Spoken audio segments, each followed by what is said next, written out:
ఇప్పుడు site front పేజీలోకి రండి. Front పేజీలో ఎలా వస్తాము మనం? ఇప్పుడు ఫ్రంట్ పేజీలోనే ఉన్నాం మనం. ఓకే, అలా కాకుండా ఇక్కడ మనకు హోమ్ అని చెప్పి అబౌట్ అస్ అని కాంటాక్ట్ అని ఇలా ఉన్నాయనుకోండి. మనం హోమ్ మీద క్లిక్ చేయగానే ఇప్పుడు ఇక్కడ ఉన్నాను. ఫర్ ఎగ్జాంపుల్ నేను హోమ్కి రావాలనుకుంటున్నాను. ఇక్కడికి వచ్చి టైటిల్ మీద క్లిక్ చేస్తే హోమ్కి వస్తున్నాను. అలా కాకుండా నాకు ఇక్కడ హోమ్ బటన్ కావాలి. సో వీటిని ఎలా క్రియేట్ చేస్తాము అంటే, ఫస్ట్ వీటిని క్రియేట్ చేయాలంటే మీకు గాడ్జెట్స్ గురించి ఐడియా ఉండాలి. ఓకే, గాడ్జెట్ అంటే ఏంటి? ఇక్కడ లేఅవుట్ ఆప్షన్ ఉంది కదా, ఈ లేఅవుట్లో ఉండే సెట్టింగ్స్ గురించి చెప్తాను. ఇప్పుడు లేఅవుట్లో nav బార్ అంటే ఏంటంటే నావిగేషన్ బార్.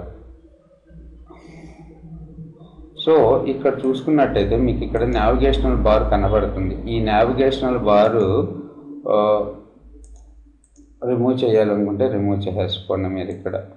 సో ఆఫ్ అని కొడితే ఇక నుంచి నావిగేషనల్ బార్ మీకు కనపడదు. ఓకే, సేవ్ అరేంజ్మెంట్ కొట్టాలి. తర్వాత చూడనప్పుడు బ్లాగ్ను ఓపెన్ చేస్తున్నాను. ఇక నుంచి మీకు నావిగేషనల్ బార్ కనపట్టలేదు. ఓకే, దానికన్నా ముందు మనకి సైట్కి ఫెవికాన్, ఈ పార్ట్ని ఫెవికాన్ అంటాం అనమాట. ఇది బై డిఫాల్ట్గా బ్లాగర్లో ఉంది. అలా కాకుండా మనం ఏదో ఒక వేరే ఇమేజ్ని ఏదైనా పెట్టాలి, లేకపోతే తెలుగు మూవీస్ అని క్లిప్పు, ఇలాంటి క్లిప్స్ రావాలి. అలాంటి వాటికి మనం ఏం చేస్తామంటే ఎడిట్ కొట్టుకొని, సో మనం మన సిస్టంలో ఒక స్క్వేర్ ఇమేజ్ ఏదైతే కావాలనుకుంటున్నామో స్క్వేర్ ఇమేజ్ని డౌన్లోడ్ చేసుకుని దాన్ని అప్లోడ్ చేసుకోవాలి.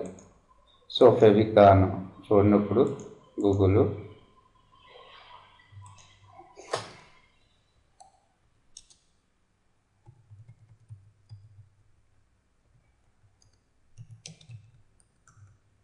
అల్లరి నరేషన్ సెర్చ్ కొడుతున్నాను, ఇమేజ్ పర్పస్ అన్నమాట.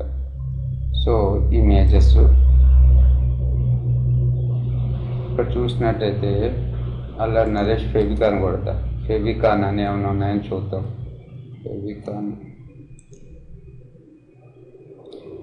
సో ఫెవికాన్ మీద ఏమీ లేవు. సో ఇక్కడ Allari Naresh search tools size అనేది ఈక్వల్ సైజ్ ఉన్నాయి తీసుకున్నాం. ఐకాన్స్ తీసుకున్నాం ఫస్ట్.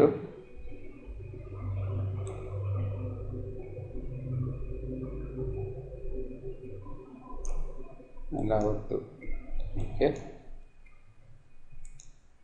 ఎన్ని సైజ్ తీసుకుంటున్నాను అల్లరి నరేష్ మీద. ఈ ఇమేజ్ ఉంది కదా, ఇది 400x400 పిక్సెల్ ఉంది. ఎప్పుడు కూడా స్క్వేర్ ఇమేజ్ని తీసుకోవాలి మనం. సో దీన్ని సేవ్ ఇమేజ్ సిస్టమ్ మీద, డెస్క్టాప్ మీద సేవ్ చేస్తున్నాను. తర్వాత ఫెవికాన్ మీద క్లిక్ చేస్తున్నాను, బ్రౌజ్, దీన్ని తీసుకుంటున్నాను. ఇది స్క్వేర్ ఇమేజ్ కాబట్టి డిస్ప్లే అవుతుంది. Okay, save. ఎప్పుడు కూడా స్క్వేర్ ఇమేజెస్ని పెట్టుకోవాలన్నమాట. చూడండి, ఇప్పుడు ఇక నుంచి మనకి ఫెవికాన్ కింద ఇది వస్తూ ఉంటుంది.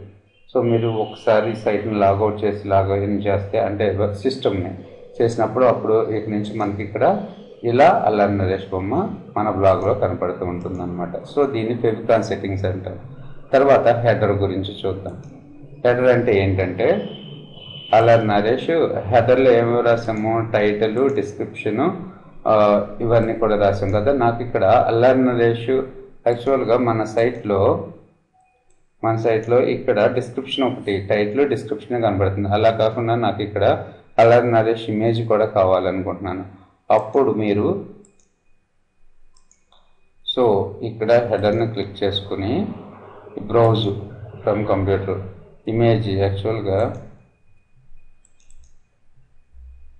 ఏదైతే ఇమేజ్ని పెట్టాలనుకుంటున్నారో యాక్చువల్గా ఎగ్జాక్ట్ సైజ్ మ్యాచ్ అయ్యేటట్టు పెట్టుకోవాలి. ఏది పడుతుంది పెట్టకూడదు ఇమేజ్ని.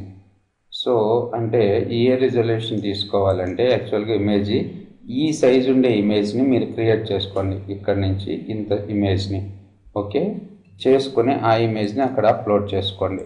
నేను శాంపుల్ పర్పస్ కాబట్టి నా దగ్గర ఉన్న శాంపుల్ ఇమేజ్ ఏదో ఒకటి పెట్టేస్తున్నాను. స్క్వేర్ రెక్టాంగుల్ ఇమేజ్ అయితే బెనిఫిట్. ఓకే, సో ఇది ఈ ఇమేజ్ తీసుకుంటున్నాను.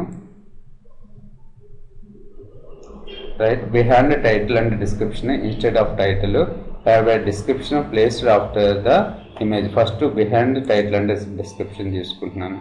Save arrangement. ఇప్పుడు చూడండి మన బ్లాగ్.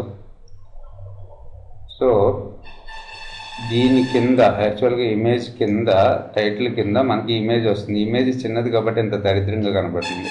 యాక్చువల్గా ఇమేజ్ని పెద్ద ఇమేజ్ని తీసుకోవాలన్నమాట మనం.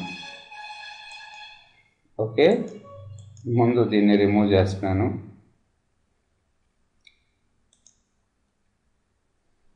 So remove image.